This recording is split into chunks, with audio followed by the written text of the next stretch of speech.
All right. Well, in this little chat, we're going to talk to Samuel and Stuart Marchant. They run a gallery, the Marchant Gallery in London. It's one of the oldest Asian art dealerships in the world. It's heading into what are you into now? Your fourth generation? Yeah, we're 4 generations with Samuel and Natalie. Yeah.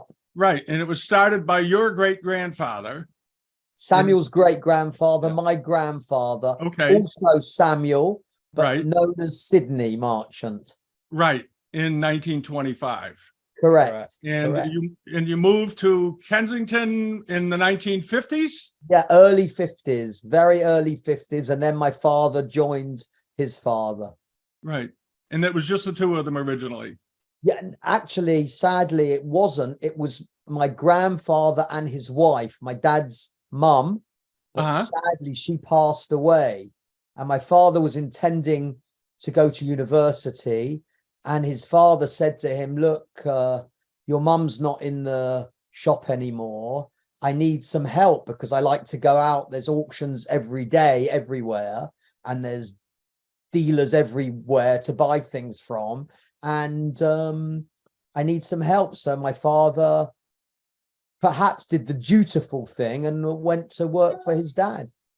So your dad ran the gallery and your grandfather was out shopping.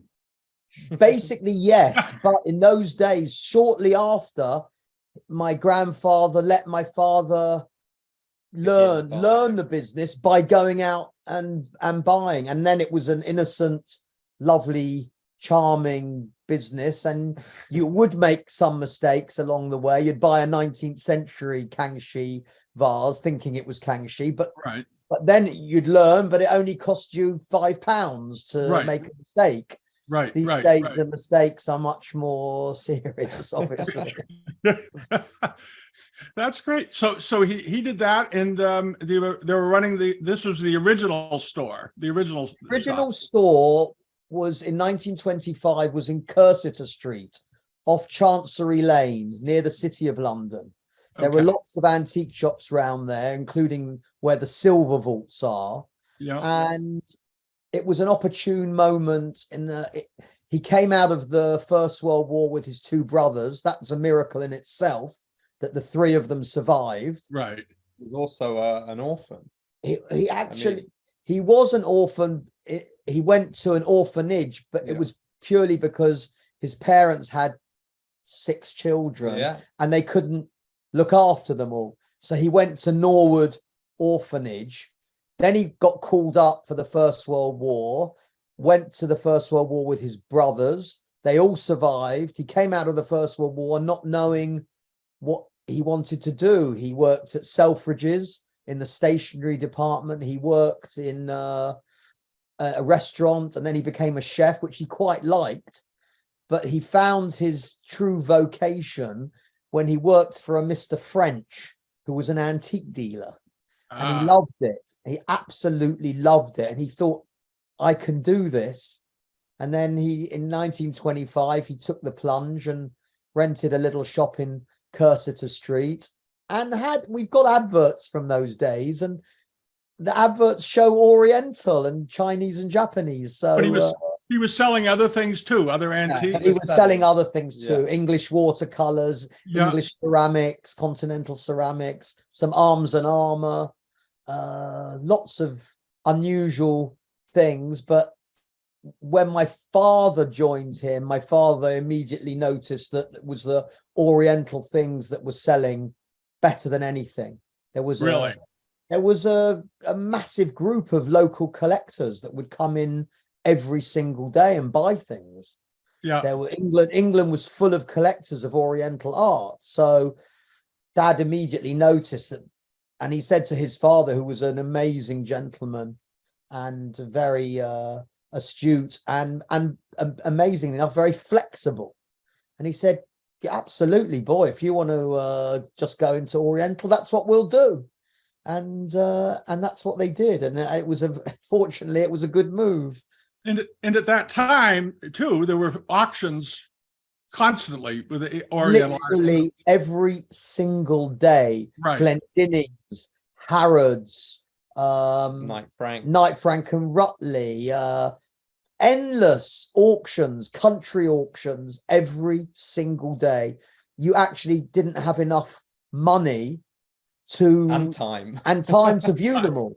And stacks of imperial wares in little auctions, stacks of Qianlong dishes, Daoguang bowls. It was a phenomenal, unique moment in history.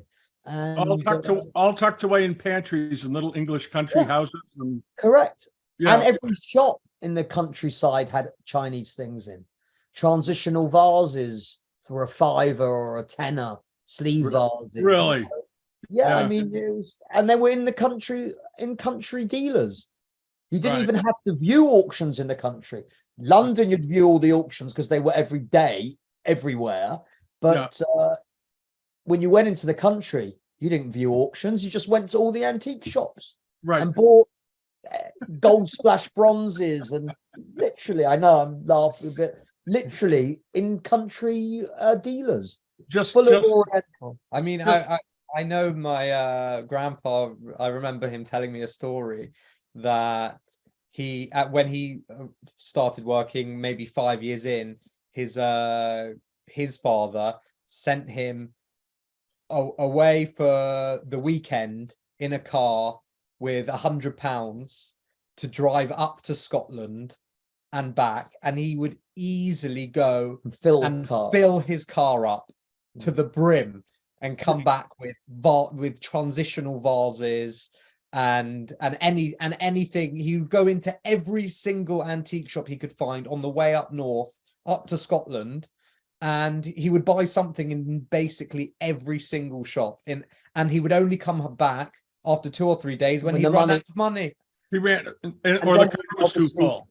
Have a queue of private English collectors would know that he'd returned from a buying trip, and they'd buy it all. And then that's how the business and these progressed. The transitional vases at the time were £4 or £5. Yeah. So he could buy, he could come back with 5 transitional vases, and he's only spent 25% of the money he was given with. So it was. And what would they sell them for back then? £100? No, 10 or 15 pounds. 15 or 18 pounds. Yeah.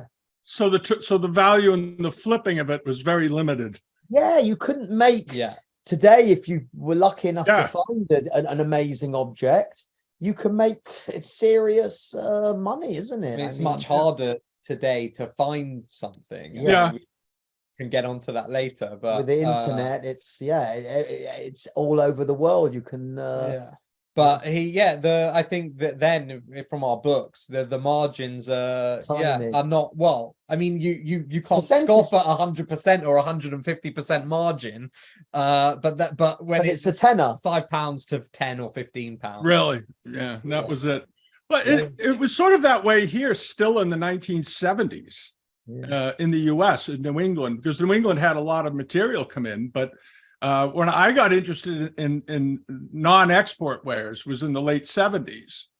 And I would go to auctions, and the old dealers would say to me, why are you looking at that Chinese stuff? Buy the export wares, buy the rose medallion, buy the rose mandarin. It was so saleable. Everybody wanted export ware. Yeah, and they would say, nobody's going to buy this. 80s. No. We would have a whole room here at the back of the ground floor, completely stuffed with export ware, stacks and stacks of meat dishes and dinner services and tea sets. And it was the hottest thing. And we'd try to say to the clients, please, Mr. Reitlinger, look at this nice imperial piece. And they'd start to appreciate it purely because my father and grandfather would recommend imperial porcelains to them. as opposed to export wares. Yeah, true story. Or is it an added bit of something else, to change it up a little bit over what they normally were buying. And they would say this is made for the home market, for the palace, as opposed to something deliberately made to be exported. Yeah, I mean, obviously at the time there were a lot of other collectors who were primarily buying Imperial Ming pieces, from Bluets in the 60s, 70s, and that. But also, what's interesting is that was really like Bluets and Sparks' speciality, and their focus on these Ming and earlier wares, and Tang, which was extremely saleable and popular. Whereas my grandpa at this time was able to focus more on the Qing wares, and which was why we were able to buy in the 70s and 80s, competing against Bluets, who are focused more on the Ming and earlier, whereas we started looking at the Kangxi, Yongcheng, Qianlong imperial pieces, even in some cases 19th century pieces, which were at that time not wanted at all, because they were considered relatively new. They're only 120 years old, 150 years old. We're not interested in something that's relatively modern. We want the old stuff. Bluets would have anything 19th century from Chai-Ching onwards in cupboards underneath. Hidden away. They wouldn't have it on show. So my dad, as a young man, would go into Bluets and look underneath. Right. He could even buy the 19th century Imperial from Bluets because it wasn't appreciated at all. Well, there was I remember reading in one of the old reference books from the 20s, it was Hobson or somebody said nothing of any merit was produced after the end of the Jiajing period. Yeah. That was sort of he actually said it in some book, or some comment was that there was nothing of any merit made after. Two very amusing stories about my father. One is obvious from what we're talking about. He is a visionary.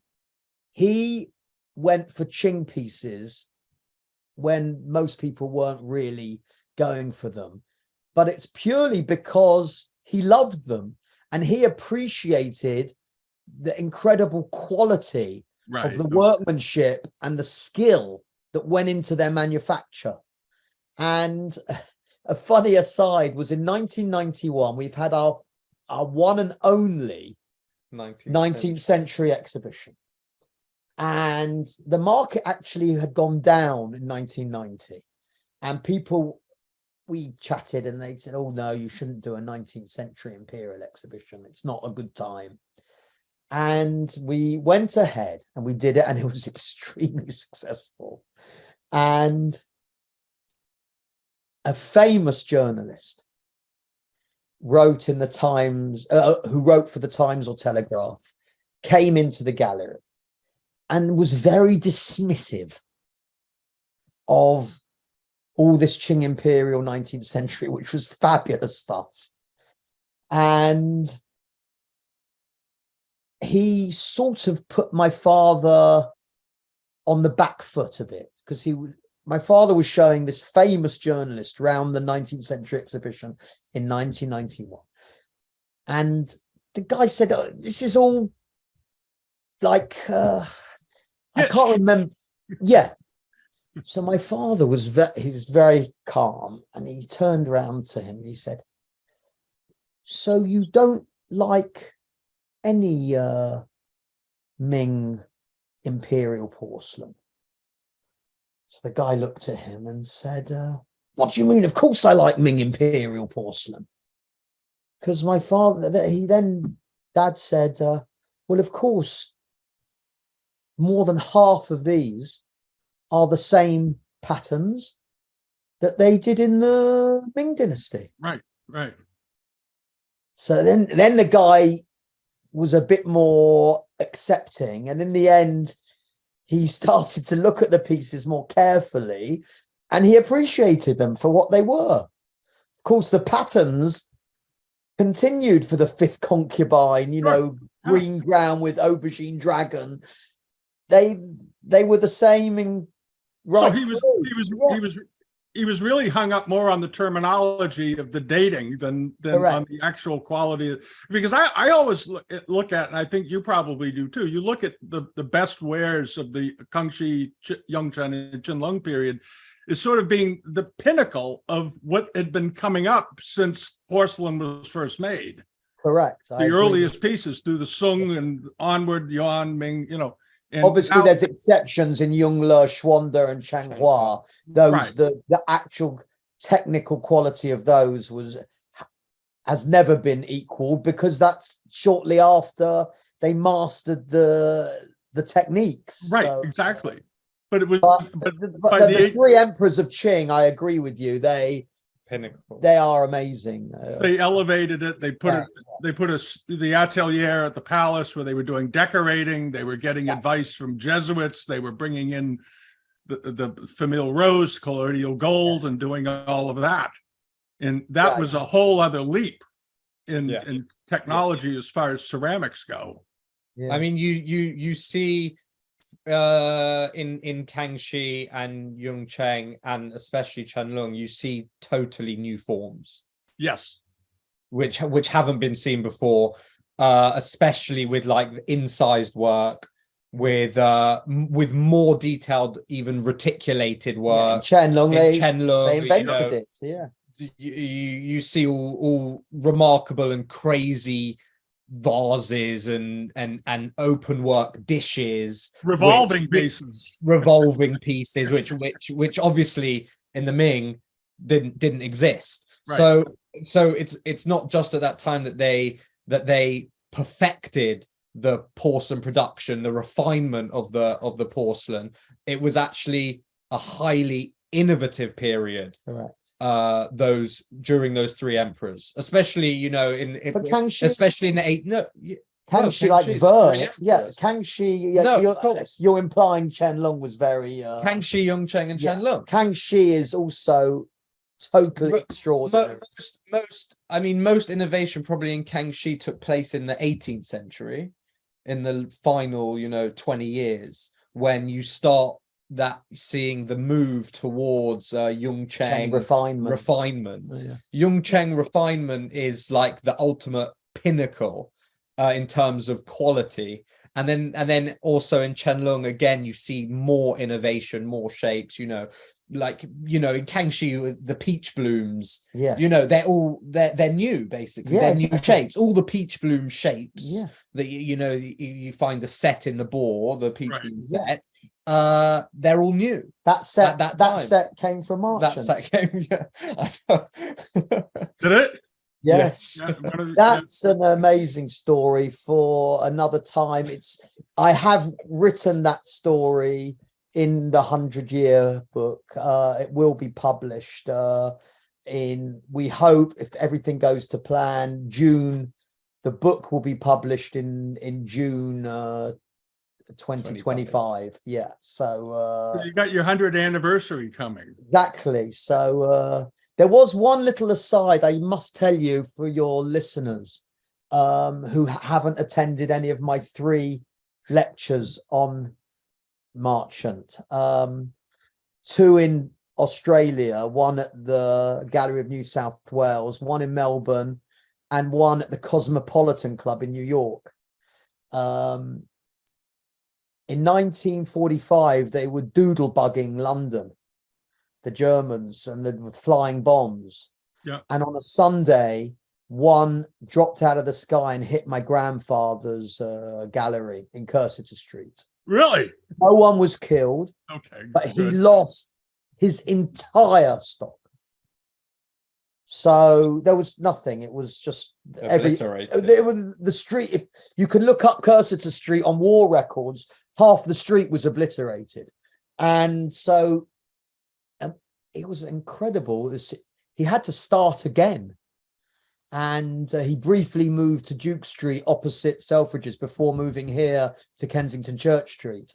And he kept some things at home, fortunately. Thank God. Both houses in their street in Willesden, in Bryan Avenue. Both houses on either side were doodlebugged. His house survived. In between two that were obliterated, Wow. he had the Roman glass collection of Eumorphopolis under the stairs. That survived. He sold it all, started again. He had an album of drawings by Thomas Rowlandson. That helped him start again. And best of all, in the garage, he had a little stack of oils by Henry Fontaine Latour. And he sold those, and those three things that mainly enabled him to start again. He had some arms and armor on the walls. He sold those as well. But so keep a nest egg of inventory always on the side somewhere. Somewhere, God forbid a war or something. You got a bailout situation that you need to restart. So, restart again. Entire stock lost. Yeah, incredible. That's stunning. That's because we've never had anything like that here. It's always we've been lucky since the Civil War, so it's we've missed out on all that horrible stuff. But so you're gonna do it? Are you gonna do an exhibition, a special exhibition for your 100th, or you hate to commit to these things, but we hate to commit to anything like that, but we try and think of future exhibitions if possible, and we hope to exhibit some very special pieces in the gallery in November 2025, and that will be a separate book. But if you buy the 100-year book, if you buy it, or you're on the this is the plan, this is the thinking, if you buy the 100-year book, you'll get the exhibition book to go with it in the folder, in the sleeve, as a companion. As a companion. And I must just tell you one little thing. I hope I can fish it out. My inspiration of my whole life from a young child. Yeah, I found it. I actually found it. I didn't need my over 30-year-old colleague, Mr. Simon Gregory, to he knows where every book is in the library. He's your cataloger, right? No. He's the gallery manager. He's the gallery manager. I thought he was doesn't he do research also, or no? He does do some research. He does the research. Okay. Everyone does research. Oh, everyone does. But no, he does do research. I'm giving another amazing gallery some great respect. This is Meoyama, 70 years. Oh. So you see, it's quite a big tome. It's heavy. And as a kid, it was one of the first books on Oriental art that I ever looked at in my 13th year in 1976. And I always dreamt of perhaps producing a Marchant 100-year book to sit alongside Meoyama 70 years. Alas, we won't be able to reproduce the pages of world treasures that Meoyama had in here. I mean, pages of Jungler and Schwander and Sung treasures. But I'll do my best in publishing most is again a lot of pieces that we've handled over the 100 years. And it will just be hopefully a reflection on Marchants, a good reflection. Yeah, that's the idea. And a good reference book for the future. Hopefully, Well, when you do it, we'll put a link on it. We'll put a link on our site to it happily, and we'll maybe review the thing. Have a look at it. I mean, it's still over 2.5 years away. Yeah, but I'm up to March 2009. Yeah, and but Samuel told me that you started when you started this. You didn't have a lot of records early. A lot of the records weren't around, right? So, or they were difficult. Pre-1980, we have stock books from the 40s, 50s, 60s, 70s, and subsequently, but sadly, we don't have day books. before 1980 of the sales. Oh, So I think it's possible I don't know, they got thrown out. Alas, they got thrown out with a lot of catalogues of Sotheby's and Christie's from the 30s, 40s, and 50s as well. yeah. And now you see what these. Look at the Jim Lally auction recently. The library. The library. Right. The price they got for the sets of Christie's and Sotheby's catalogues was Stunning. just off the charts. Yeah. Yeah. Well, they were, it was one of the lots brought $500,000 or something. Yeah, certainly. I think it was the Sotheby's. It's I think close it was to the that. Sotheby's collection of catalogs. $300,000 or something. It's hundreds and hundreds. Hundreds of thousands. Yeah. I remember when a set at Sotheby London of Sotheby's and Christie's were about £25,000 each set. I thought, wow, it's insane. Yeah. And now in the Lally library, it went to a new level. Yeah. But over in China, especially, they're always looking at old references, going through old. I had a bunch of these published books that collectors had. Rackham and all those fellows back in the 20s, they published their own collections. Yeah. And we got a bunch of them. I forget where they came out of a house somewhere, and we sold them. And I put them up on eBay, and they brought $5,000 for Rackham's book or something, or $4,000, and I bought them for $50 a piece or something. Nobody wanted them. They said, "Oh, these are all outdated. Who wants those?" And all of them went to China. Every single one of them went off to China because they need them to because I think in China right now you have a lot of people that jumped into collecting after the 90s, and their understanding of things has been so poisoned by seeing so many fakes that they have a hard time differentiating because they've been taught nonsense. Sure. I mean, they shut down all those there were several private museums running, I think in Shanghai and other places, that the government went in and closed them and said, you can't say these are Ming and Qing and Zhuangde and all this other stuff. And I think that's just because they flooded into the market with copies, and now there's such a part of what everybody sees all the time. They just take everything on face. A lot of them take it all on face value until they're told otherwise. Because you look at the sales that take place in America with some of these auction houses, and these aren't even the ones necessarily that are bootlegging stickers and labels and receipts from companies like yours and a dozen other companies. Get emails every day. Is this your label? Right. And invariably they're fake labels. Fake labels, fake invoices, one company produced a fake catalog. They made a fake catalog and then put the fake pieces in the fake catalog with our name on it, with our gallery. Purporting to be from the 60s. We never did a catalog like that in the 60s. It's scary. I think it's bizarre because, well, we're still obviously here, but a lot of the labels that are faked are of galleries that don't exist anymore. Yeah. Right. So for them, it's there's no one to say no, this isn't a genuine label unless you know and you've seen 100 genuine Blewett labels throughout the decades. Jades were the first thing and only thing that my grandfather would let me handle as a kid. When I came here.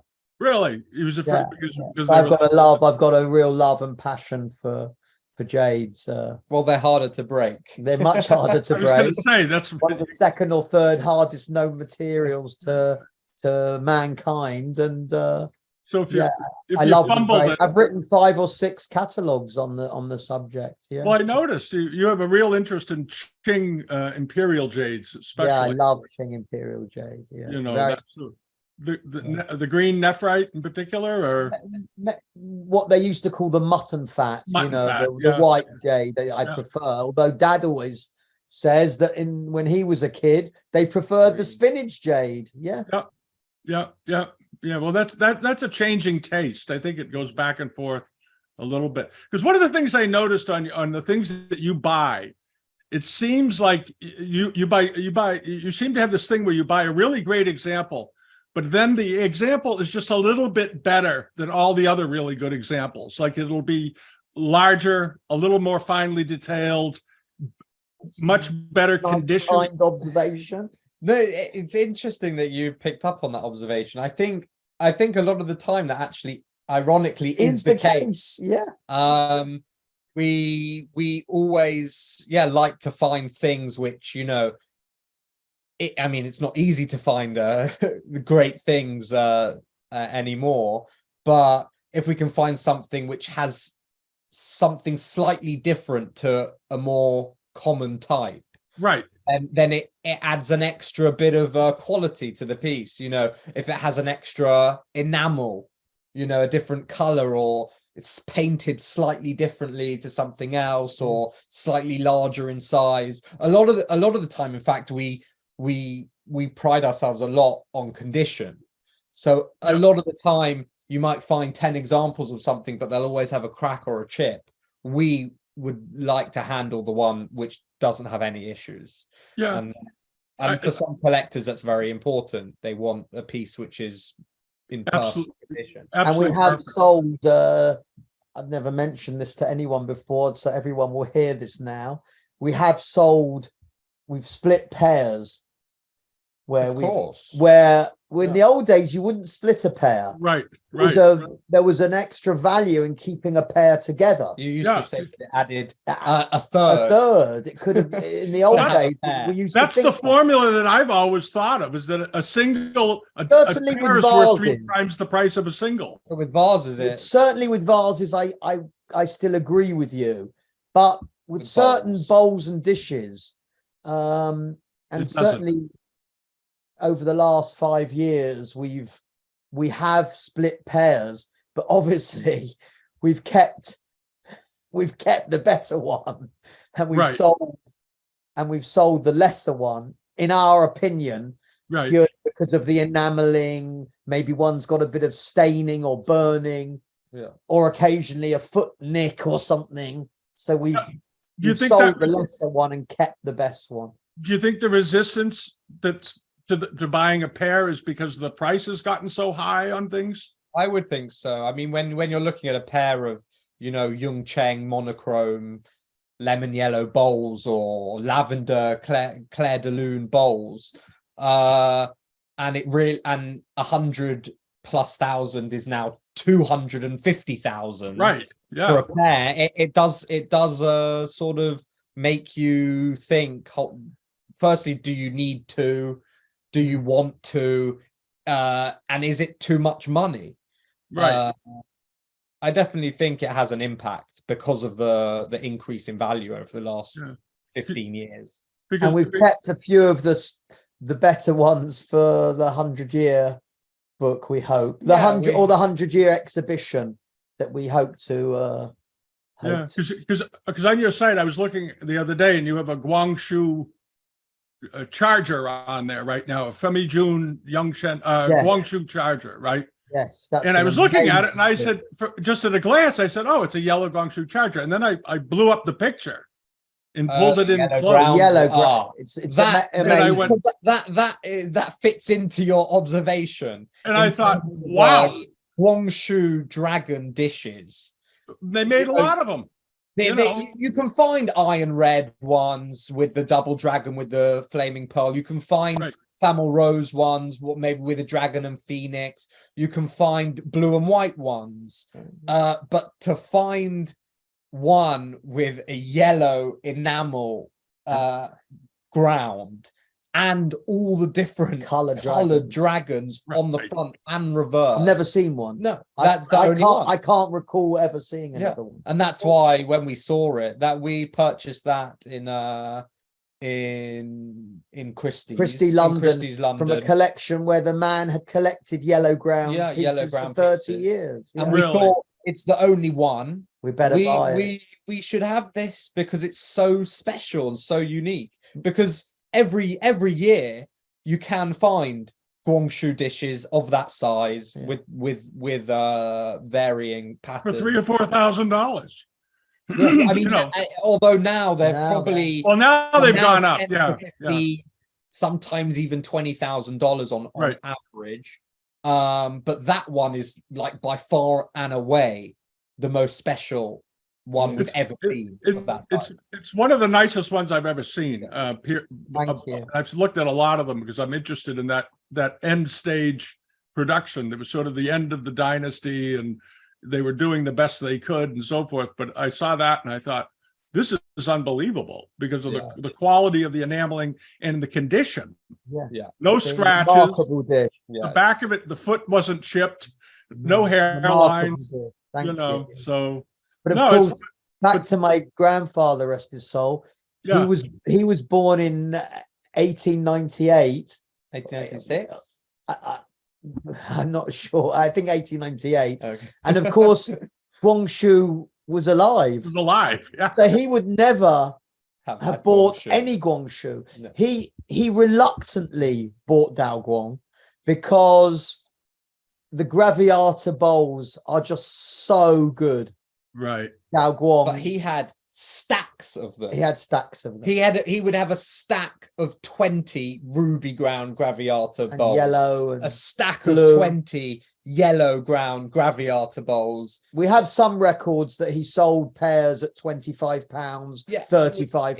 In the stock books. In the stock books, we just have 10 entries of a pair of Graviata bowls, a pair of Graviata, and it does say sold £25, sold £35. And I had an uncle on my mother's side who was the most wonderful human being. His name was Barnett Morris. Everyone called him Barney. To me, he was my Uncle Barney. He worked at Marchant's for 10 years. He was one of the original managers of the gallery. That was the shop, like Simon is now. Yeah, and Simon regrets that he'd never met him. But Colin Payne, who came after Barney, Colin knew Barney and my grandfather. And when Barney was still alive, rest his soul, I think we sold a pair of Daoguang Graviata bowls for £1,000. It was a record. And he'd seen it over 10 years. He'd seen it go from £50 a pair to £1,000 a pair. And he thought the world had gone mad. Totally insane that a pair of Graviata bowls had become £1,000. And back to the £1,000, Gerald Reitlinger, rest his soul, who my father and grandfather were very close to, who left his collection to the Ashmolean Museum. Right. When a transitional sleeve vase, admittedly one of the greatest ones ever that turned up, fetched £1,000 in London at Sotheby's or Christie's, he turned round to my father and he said, "I shall never buy another sleeve vase." And evidently he didn't, because he'd bought them at £15, right, and £10 and 20 and 30 and £100. So when a sleeve vase got to 1,000, that was it for him. Yeah. That was literally it. The funniest thing is, I spoke to Catherine after the auction in Hong Kong, and she was very nice. She's a charming lady. And she said to me, the dragon vase came from your grandfather, she said to me. They paid £13 for that from Marchant. Her dad. What did it sell for? 800,000? It was a fortune. Like it was over £500,000. I know that for a fact.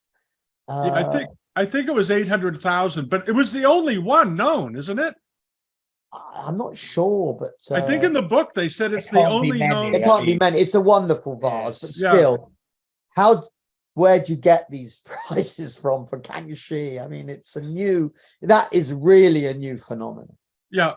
Yeah. And Dad and my father and I have been saying for many years, and I've written it 2 or 3 times in any Kangxi productions that we've done over the last 10 years, that in China, there was no history and knowledge of Kangxi. Gosh, you'll say, Stuart, that's a bit of a statement. I'll follow it up with this thought. After Kangxi died, Yongcheng came to the throne, and he only reigned for 12 years. After those 12 years, Qianlong came to the throne, and then no one in China was interested in Kangxi ceramics.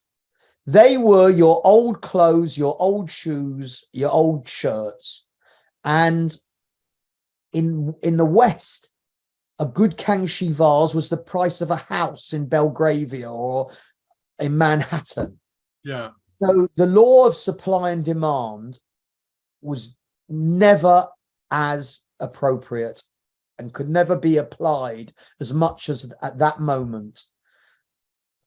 In the West, we wanted every single piece of Kangxi that you could get your hands on, and the Chinese just wanted to get it out of China. So all the merchants went over there, they hoovered up every single piece of Kangxi they could find. Right. For 120 years, and shipped it all to Europe and the West. And of course, throughout the 20th century, there was no Kangxi in China for people to. Wang Qingzheng, the great scholar from Shanghai, he realized how good it was and wrote a book for the Shanghai Museum. And of course, we had it all here, so the Western collectors loved it all. But even Robert Chang said to me years ago that there was little Kangxi known in China. So only now, in the last 10 or 20 years, have they really started to appreciate Kangxi things. It wasn't available. It was not in the market there.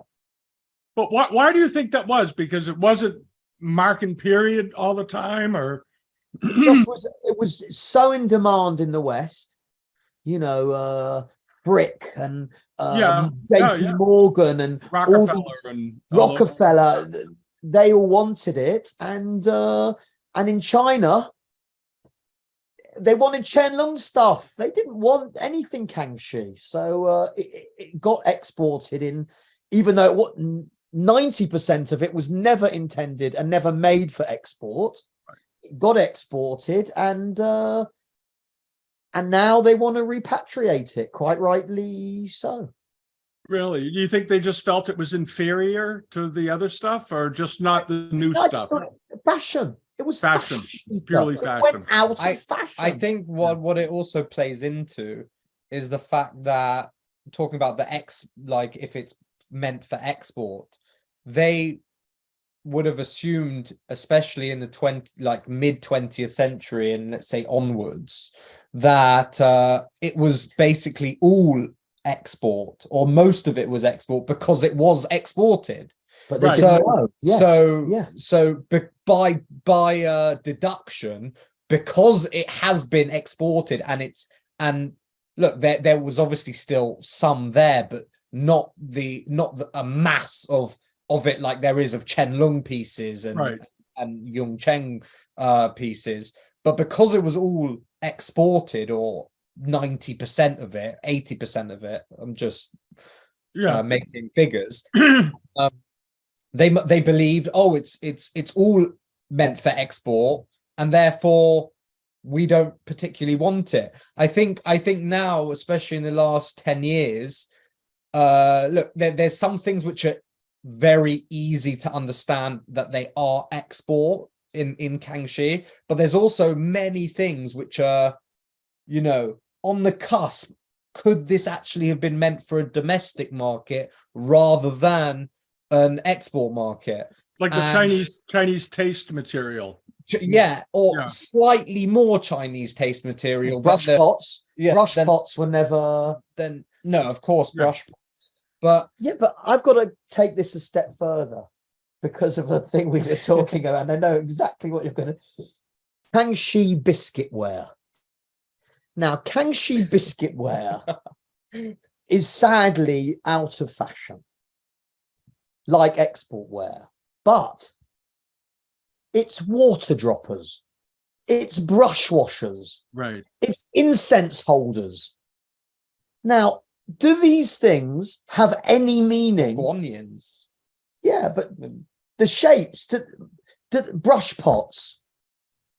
Do these biscuit brush pots have any meaning to the West? Of course they don't. They were all domestic market production. And hopefully the Chinese people will become tuned in to Kangxi biscuitwares, because it's Chinese, it's Minyao, it's domestic market pieces. But they'll get there. I think they get to everything eventually. You know, for a while, the Sung pieces were not especially in demand among the new money people. They wanted market period Qing. Yeah. And then there was always that group of hardcore older collectors in Hong Kong and other places that were buying Ming pieces, the brothers, those guys. But then they sort of what's being bought seems to migrate around into different categories. Like right now, monochromes seem to be what everybody wants, or the prices seem to suddenly be very strong. Silks, robes, very strong, but Tang horses.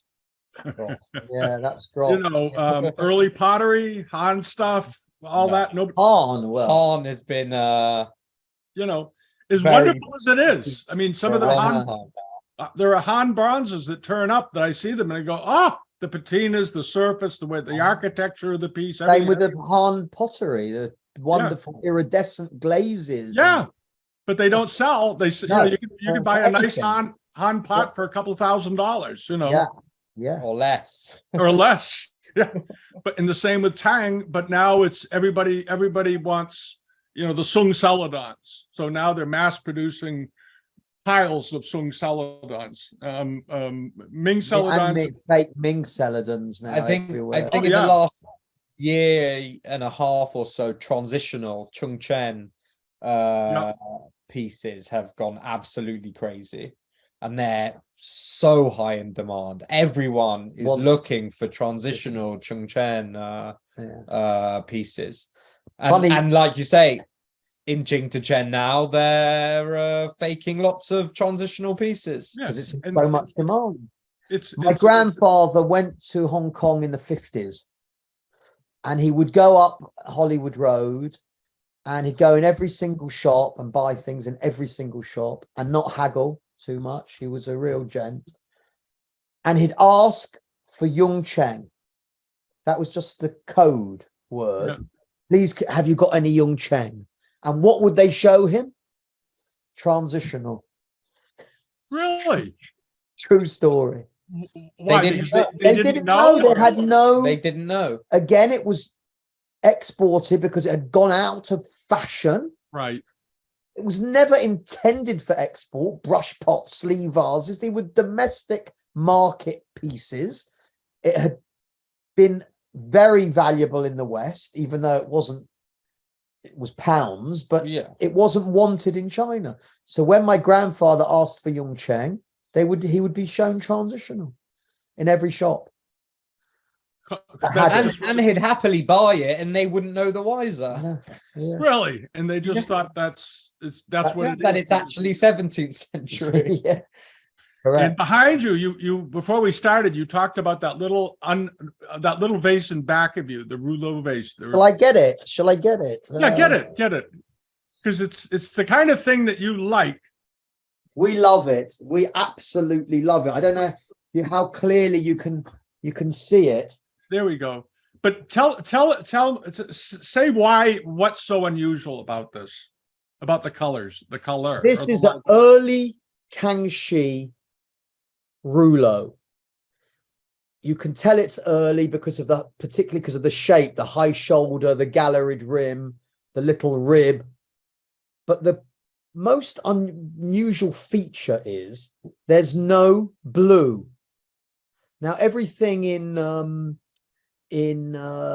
Shunja, almost everything had some blue, and early Kangxi had blue. Either it was a blue enamel or an underglaze blue. Right. But this has no blue whatsoever. And it's obviously a continuation of the Shunja palette, the Right. Wutsai Shunja palette. But it's a wonderful vase with a birthday scene, and all the family are attending the 70th or 80th birthday. And he's sitting, the boy sitting at the desk. Yeah, the boy sitting at the desk pretending to be, yeah. Pretending to be the boss. Correct. We bought it in New York, and it was deaccessioned by the Metropolitan Museum of Art, and they had been given it by the Rockefeller family, and we've got old pictures of it in a wooden cabinet. And to our luck and a future person's luck, you couldn't replace it, because it's got, find another one with no blue on it. I mean, it's just the most, and it's in mint or I was going to perfect, say, it looks like it's in great condition. in perfect condition. Yeah. And how tall is it? About 18 inches or so, or? I'll get the tape measure. Hold on. What is it? 30, We published it. 35, 38 centimeters? Maybe a bit large. It looks enormous in the picture. Yeah, it's gorgeous. It's the most gorgeous pot. It's 40. It's exactly 18 inches. You're spot on. Very good from amazing. No, Yeah. that's just a common, not a common size, maybe. That is the Yeah, size yeah. that a lot of them are, 17 and a half to 19 inches, somewhere in there. It's terrific vase. Yeah, And no. So that's the kind of, we're that's looking after it for the next generation. Yeah, or the next family that can get it. Yeah. so that's the kind of thing that you folks really Very much we believe in. We love what we do. We believe in it. And this is an exact example of the type of thing that was sent away. Yes, exactly. This Really? was sent away and was never intended for. This was for a rich, noble person in China. The story, the design, this would have been, exported from China, but never originally intended for export. Obviously, but now, people are starting to appreciate it even more than they in China, especially. Than they might have previously. So there's that whole thing where I think the line of things that were made for export versus things that weren't made for export but were later exported. Correct. Seems to get blurred. They seem correct. Exactly. They seem to lose track of it, like your dad said about the scholars' objects. Obviously, scholars' objects weren't made for the West. They were made for upper class, well-educated, literati, folks that had an interest, and then they built big collections, because there have been some good collections around of scholars' objects in the West. I mean, scholars' objects are highly collectible. There's some collectors who actually only collect scholar desk pieces. Right. But in particular, like he mentioned in Biscuit, it's not wanted, really. It's not popular. Yeah. Whereas if you find the same form in a Yung Cheng monochrome, it would sell for hundreds of thousands. Right. It was Roger Yee's birthday, and it's to all these stories. It's brilliant. The narratives which Julia writes about. I mean, it's wonderful that these Ibn Ni. His stories are known now, and that's what Ibn specializes in that, right? He's the best with the narrative. Because he did the catalog for there was a Sotheby's sale for Jeffrey Stamen's collection. Jia Rui Tang. Yeah, and he put together all the allegories and all the stories that went into the book, because they're great friends, Jeff and Ibn. They're great. I've met Jeff, but I don't know Ibn. But his name. We know Jeff very well. You can imagine we're very old friends, and And a lot of he's his pieces. a great patron of Marchants. Yeah, yeah. Well, he's been a customer. He's a great guy. I He's a spent a great couple of guy. afternoons with him. Amazing, amazing guy. And he has a love, a passion for Kangxi. Yeah. And when you've got that passion, it makes you a different person when you really genuinely love the objects. And he got into it by happenstance, and that's the best kind of collector. He was on Beacon Hill walking down Charles Street, and he went into one of the little shops there and bought a piece of, I think he told me his first piece was actually a piece of Japanese amari. And then, yeah, a vase or something, just for his house. This was in the late 60s, early 70s. And then he migrated in, and he was in business doing things. He was coming to London, and he met you folks and became a customer. And then he began researching, and he's extremely curious man. And he really got into it. Now he's encyclopedic, I think, in some of his knowledge. Great knowledge and a thirst for knowledge, and he loves the subject, and that's just great. Yeah. And that's what a good customer is, though, right? Yeah. We should only have more customers like Jeffrey Stayman. You can mention your Milan story. Well, that was that's one of your great stories. What the cloisonne? So I think it was 1999. I think it was 1999 or 98. Chelsea, our football team, who are sadly struggling. The three of us sit together. My father, myself, and Samuel. We have 3 seats on the halfway line. I've had them nearly 40 years. These seats. So before Samuel, having a bad year. They're having a terrible year. We had 25 phenomenal years. Right. 1997, pre-Abramovich, to 2022. We won everything, 18 major trophies. But now we're struggling, but that's another story. So I was going to see Chelsea play AC Milan in the Champions League, and Dennis Wise scored the equalizer. Of course, like you, I did all the antique shops, and I went into a little furniture shop, and I swear there wasn't a piece of Oriental, not one piece, but just a furniture shop. And I walked down in the furniture shop, and the gentleman showed me round, and he took me into what was like, they made it up like a dining room in this furniture shop. And in the furniture, in the corner, is a cloisonne censer this big with its cover, with elephant feet like that, and an elephant finial like that. And I said, may I look at it? Yes. Yeah. I took the cover off. I turned it. It had that high cast relief Chen mark, that size. Oh, Jesus. That size underneath. Yeah. So I said, is it for sale? He said, yes, it belongs to a lady who's just given it to us.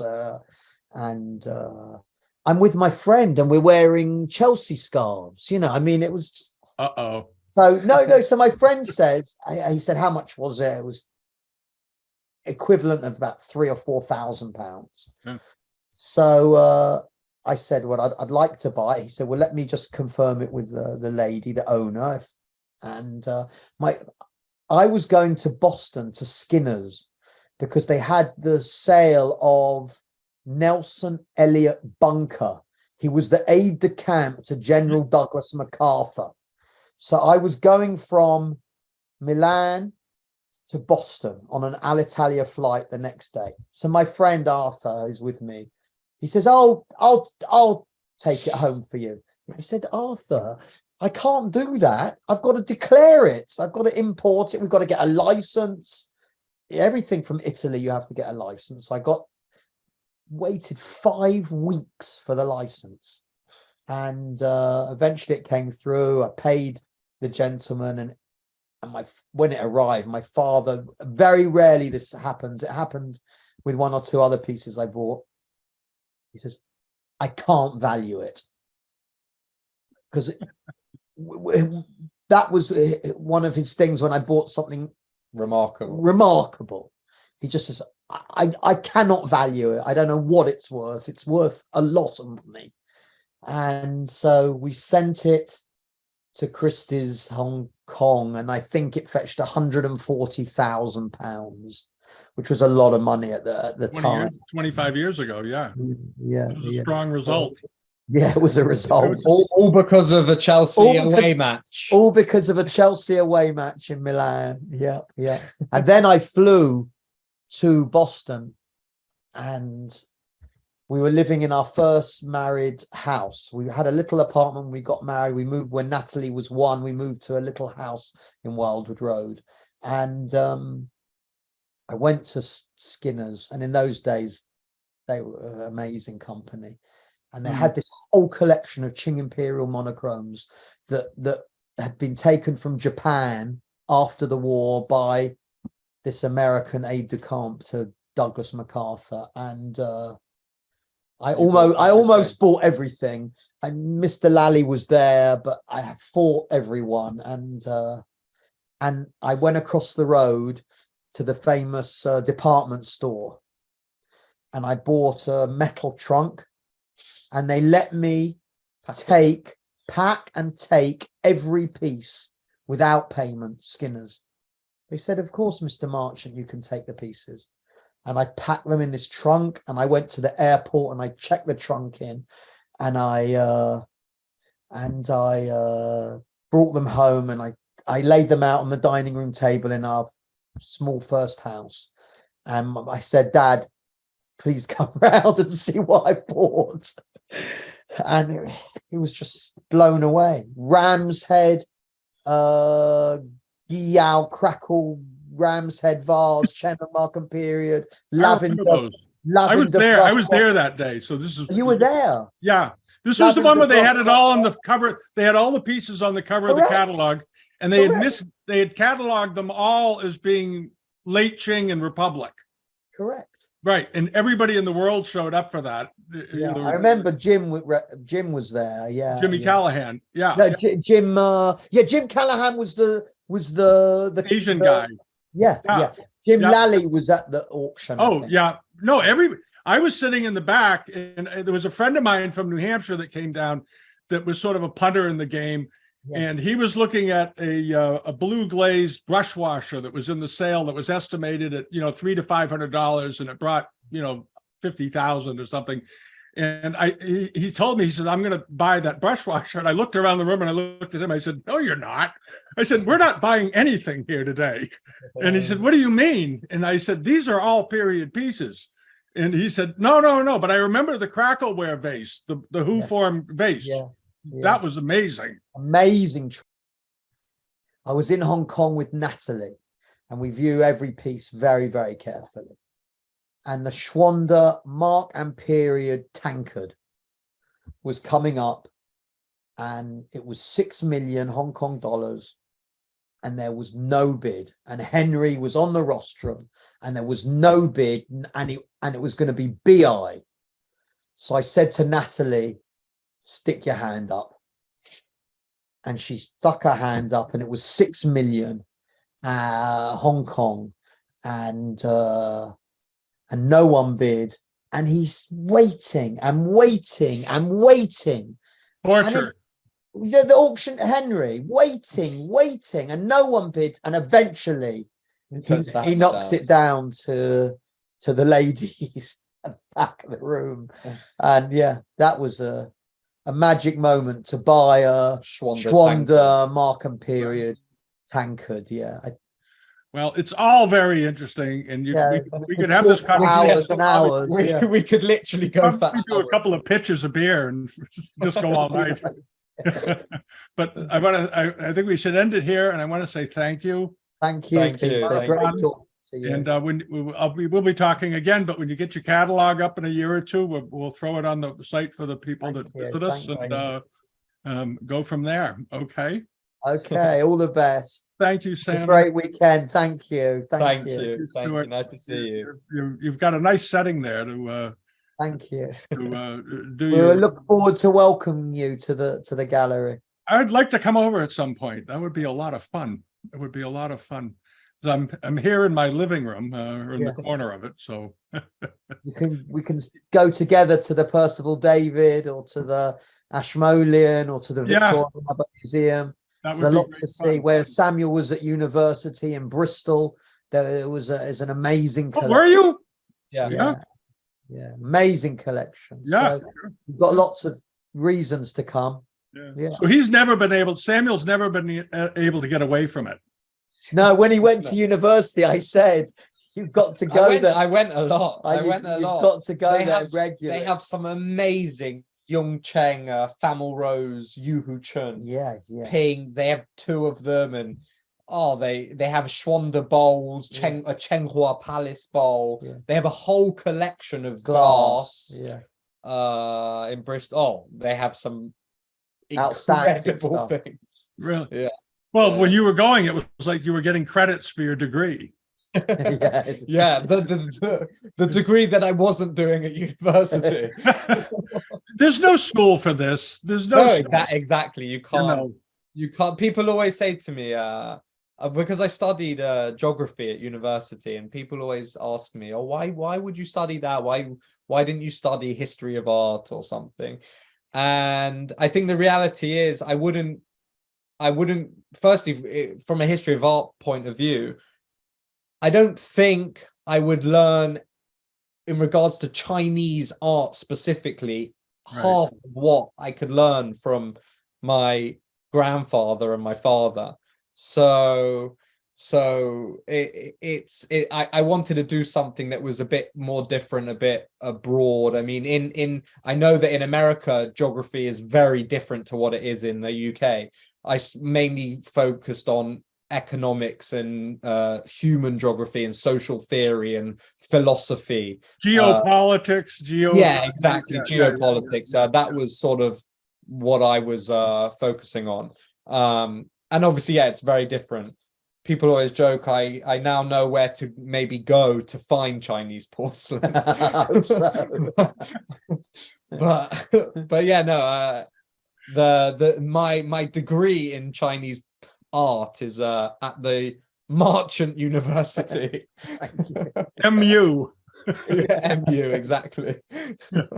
Very good. Okay, Peter, great. All the best to you. All Thanks the best. a lot. And we'll be in touch. All right. Yeah. Thanks so much. Bye-bye. Cheers. Bye.